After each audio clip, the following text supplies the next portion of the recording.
अस्सलाम वालेकुम व्यूवर्स, मेरा नाम है लियदर and you are watching the study skills with Najaf Ali. आज की इस वीडियो में हम पढ़ने जा रहे हैं 11 क्लास इस्लामियात, और हमने पहला टॉपिक इसका कर लिया था जो कि था तर्जुमतुल कुरान, और उसके बाद हमने दूसरा टॉपिक जो उलूमुल कुरान था वो भी कर लिया था। अब हम अपने तीसरे टॉपिक की जाने बढ़ रहे हैं जो कि है उलूमुल हदीस। इसके आज मशकी सवालात और मारूजी करवाऊंगा, ठीक है। सबसे पहले आप फहरिस्त देख लें।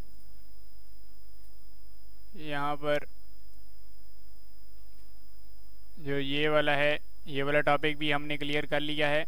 इसके बाद उलूमुल अल कुरान वाला भी, और अब उलूमुल हदीस की तरफ मैं बढ़ रहा हूँ। जो उलूमुल कुरान मजीद है, तर्जुमतुल कुरान मजीद है ना, इसको आपने खुद करना है। सूरतुल बकरा को आपने डेली बेसिस पर जो है एक एक आयत दो आयत उसका तर्जमा जो है याद करते रहना है। समझ आ रही है? मुख्तलिफ सूरतें उन्होंने आपको दी हुई हैं, उन्हीं सूरतों के आपके तर्जमे आएंगे पेपर में। समझ आ रही है? इसको आपने खुद करना है। अगर आप नहीं खुद कर सकते तो मुझे आपने फिर कमेंट बॉक्स में बताना है, मैं इंशाल्लाह फिर इस पर भी वीडियो जो है वो बनाऊँगा। अब मैं उलूमुल हदीस की तरफ बढ़ते हैं जो कि आज का हमारा टॉपिक है। तो मैं थोड़ा जल्दी जल्दी नीचे करता हूँ।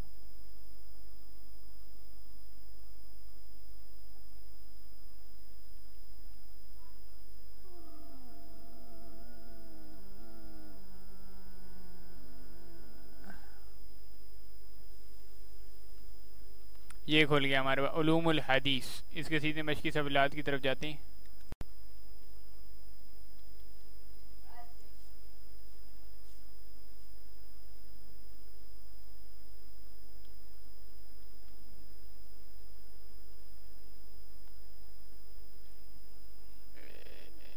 इसमें आप ये देख सकते हैं ये क्या चीज़ है। मैं इसको थोड़ा सा एक्सप्लेन कर देता हूँ, उसके बाद मशकी सवालात करेंगे।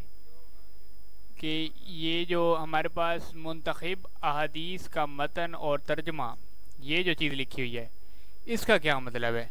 इसका मतलब ये है कि ये जो हदीसें हैं ना, ये हदीसें पेपर में आती हैं, दो आती हैं हदीसें। पिछले साल दो आई थी, दो हदीसें आती हैं और इनका आपने तर्जमा लिखना होता है उर्दू में। सही है? ये 4 नंबर का सवाल आता है। 4 नंबर का सवाल आता है, हदीस लिखी होती है और उसका आपने तर्जमा लिखना होता है। समझ आ रही है? ये आपके इस दफ़ा के सिलेबस में कम से कम 15 हदीसें हैं, तो आपने ये भी याद करनी है। इन पर एक अलहदा वीडियो जो है वो चैनल पर अपलोड होगी, इसलिए इसके लिए चैनल को आप सब्सक्राइब कर लें ताकि कोई भी जो वीडियो है आपसे मिस ना हो। इस पर भी एक अलहदा वीडियो जो है हम बनाएंगे, ठीक है। तो अब मैं मशक करवाने लगा हूँ उलूमुल हदीस की, ठीक है। हदीस मुबारक में डैश हलाक कर देने वाली चीज़ों से बचने का हुक्म दिया गया है। 7 हलाक कर देने वाली चीज़ें, ठीक है। क़यामत के दिन मीज़ान में सबसे भारी चीज़ डैश होगी, इखलाक हसना होगा, ठीक है। उसने इखलाक जो होता है। किताब अल एसार मुरतब की, ये अबू हनीफा की किताब है। हदीस की रूह से डैश की बद्दुआ से डरते रहना चाहिए, मजलूम की बद्दुआ से, ठीक है। निशान लगा लें। जो शख्स डैश चीज़ों से बचा उसने अपने दीन को बचा लिया। मुश्तबा चीज़ों मतलब जिनमें मुश्तबा चीज़ें वो होती हैं जो जिनमें ना कॉमन हो, मतलब जो हराम और हलाल में फ़र्क ना किया जाता। मिसाल के तौर घोड़ा है, घोड़ा मकरूह है, हम उसको हलाल नहीं कह सकते और ना ही हराम कह सकते, बल्कि मकरूह कहते हैं। सही है? तो इन चीज़ों से बचना चाहिए हमें, मतलब इन चीज़ों को खाना हलाल है नहीं है, इन चीज़ों के जिन चीज़ों पे आपको शक हो ना, तो उन चीज़ों से बचना चाहिए, इसका ये मतलब है। इसके बाद सवाल नंबर 2, दर्ज सवालात के मुख्तसर जवाब तहरीर करें। ये मुश्तबा, ठीक है। इसके बाद सवाल नंबर 1 है, हदीस का लुग़वी और इस्तिलाही मानी बयान करें। इसके लिए हम सफ़ा नंबर सबसे टॉप पर चले जाते हैं, पहले सफ़े पर चले जाते हैं, जो कि ये उलूमुल हदीस का। इसमें सबसे पहले लिखा हुआ है, हदीस के लुग़वी मायनी बातचीत, गुफ्तगू या नई चीज़ के हैं। शरई इस्तिलाह में नबी वसल्लम के कौल, अमाल और अहवाल का नाम हदीस है, ठीक है। ये हमारे पास पहले सवाल का जवाब है।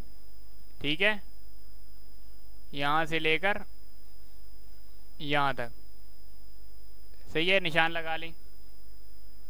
इसके बाद बच्चों हम दूसरे सवाल की जाने बढ़ते हैं।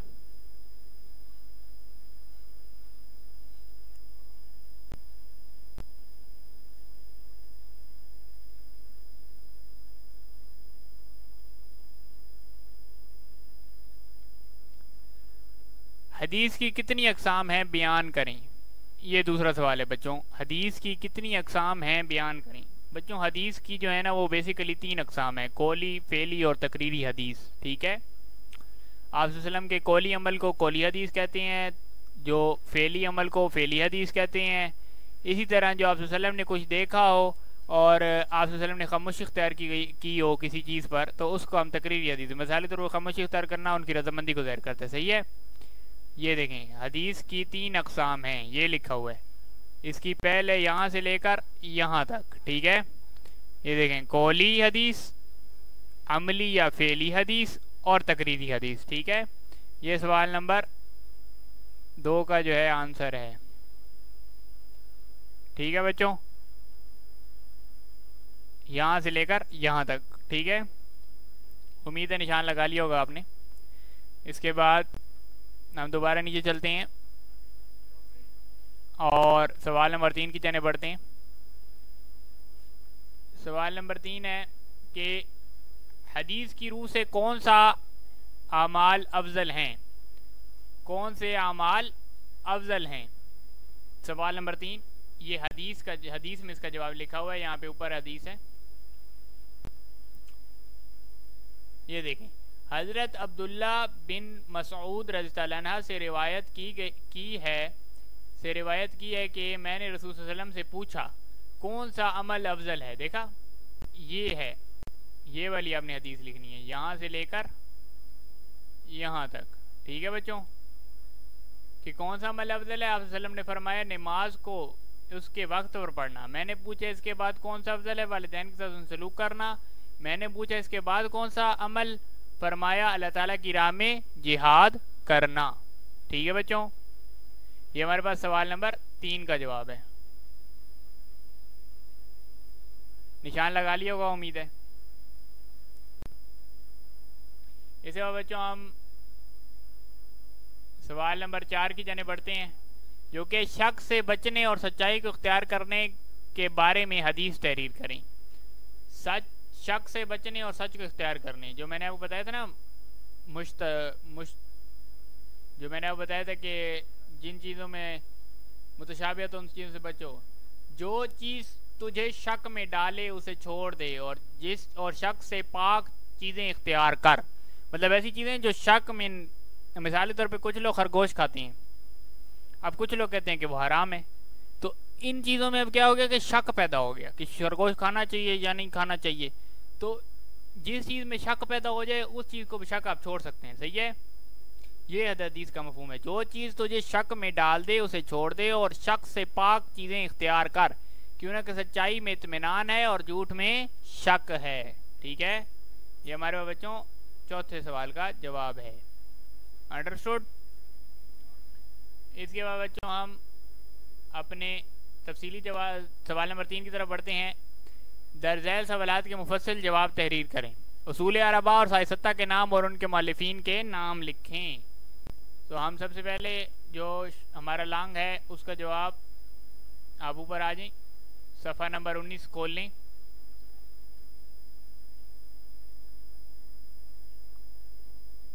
ये देखें सफ़ा नंबर 18 पर सहाय सत्ता, ये सहाय सत्ता की कुल 6 किताबें हैं। सही बुखारी, सही मुस्लिम, जामिअल तिरमिज़ी, सनन इब्न दाऊद, सनन निसाई और सनन इब्न माजा। इनके आगे इनके मुअल्लिफीन के नाम भी लिखे हुए हैं। ये देखें, ये देखें, जिस तरह जामिअल तिरमिज़ी क्या है, इमाम अबू ईसा मोहम्मद बिन ईसा अल तिरमिज़ी रहमतुल्लाह अलैह। ये जो आगे फे डाल के ये लिखा हुआ है ना 279 हिजरी, इसका मतलब है ये इनका सन वफात है।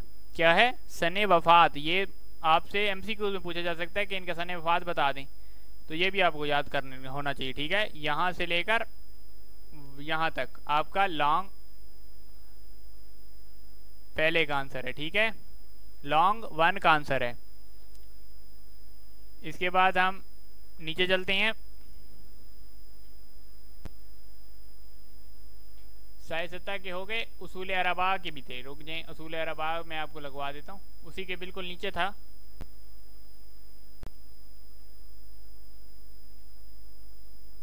सफ़ा नंबर 19 पे आ जाएं। ये पहला लॉन्ग और ये उसूल अरबा के नाम है। उसूल अरबा फ़िक़्ह जाफरिया वालों की जो मुस्तनद तरीन हदीस की किताबें हैं उनके नाम है, ठीक है। इनके आगे भी जो फ़े लिखी हुई है इसका मतलब सन वफ़ात है। अबू जाफ़िर मोहम्मद बिन अल हसन तूसी रहमतुल्लाह अलैह ने किताब लिखी है तहज़ीब अल अहकाम, अल इब्तिसार, मल्ला यर्दुकुम अल फ़किया और अल काफ़ी। 4 किताबें हैं, ठीक है। ये हमारे पास पहले लॉन्ग का आंसर हो गया।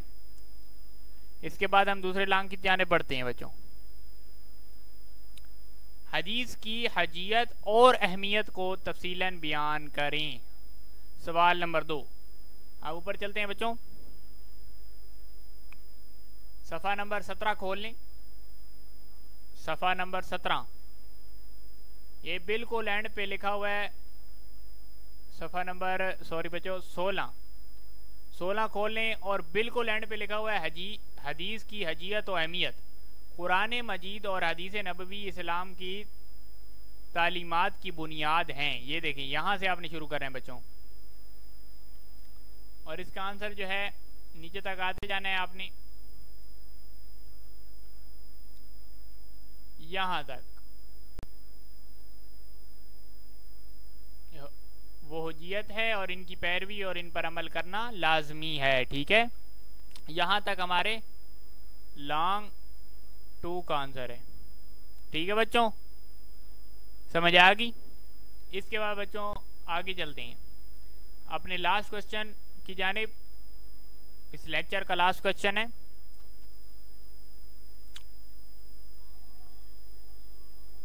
जो कि है हदीस की जमा और तदवीन के बारे में दौरे सानी और सालस के हवाले से तफसील बयान करें। दौरे सानी और सालस के हवाले से तफसील बयान करें। सानी का बच्चों मतलब होता है दूसरा, सानी का क्या मतलब होता है दूसरा दौर, सालस का मतलब होता है तीसरा दौर, समझ आ गई।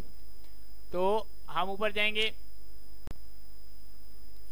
और यहाँ पर ऊपर लिखा हुआ है, दिखा देता हूँ मैं आपको, ये देखें दौरे ताबे ताबीन कराम, ये दौरे, ये देखें जमा और तदवीन हदीस का दूसरा दौर। पहली सदी हिजरी के आखिर तक कई साहबे कराम दुनिया से वफात पा गए थे। हज़रत उमर बिन अब्दुल अजीज रहमतुल्लाह सरकारी सतह पर हुक्म दिया कि हदीस नबवी को जमा किया जाए। यहाँ से बच्चों आपने शुरू करना है।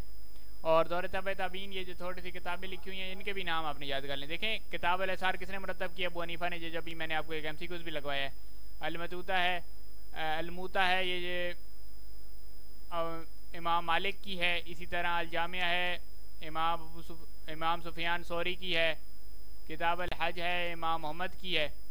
तो इसी तरह ये जो आपने ये भी याद करने हैं ताकि जो है MCQs में आपको हेल्प देंगे, ठीक है। इसके बाद ये हमारे पास दौरे सालस, तीसरा दौर, जो तीसरे दौर को क्या कहते हैं, दौरे सालस, यहाँ तक इसको आपने बच्चों पूरा कर लेना है। ये आपका सवाल नंबर क्या है? 3 है। क्या है? सवाल नंबर 3 है, ठीक है बच्चों। ये लॉन्ग सवाल नंबर 3 है, ठीक है। ये था आज की वीडियो। उम्मीद है कि आपको वीडियो अच्छी लगी होगी। अगर वीडियो अच्छी लगे तो आप इसको लाइक, सब्सक्राइब और अपने फ्रेंड्स के साथ शेयर करें और मेरे चैनल को सब्सक्राइब कर दें ताकि आने वाली तमाम वीडियोस आप तक पहुंचती रहें। इंशाल्लाह ये जो तर्जुमातुल कुरान का जो पोर्शन है इस पर हम अलहदा वीडियोस बनाएंगे। ये देखें सूरतुल बकरा है ना, तो ये जो सूरतुल बकरा है इसकी भी अलहदा जो है, ये सूरतुल बकरा के 2 का मतलब है कि सूरतुल बकरा कुरान मजीद की दूसरी सूरत है, ठीक है। इसमें फुल तर्जमा भी इंशाल्लाह हम वो तर्जमे के साथ भी आपको याद करवाएंगे, ठीक है बच्चों।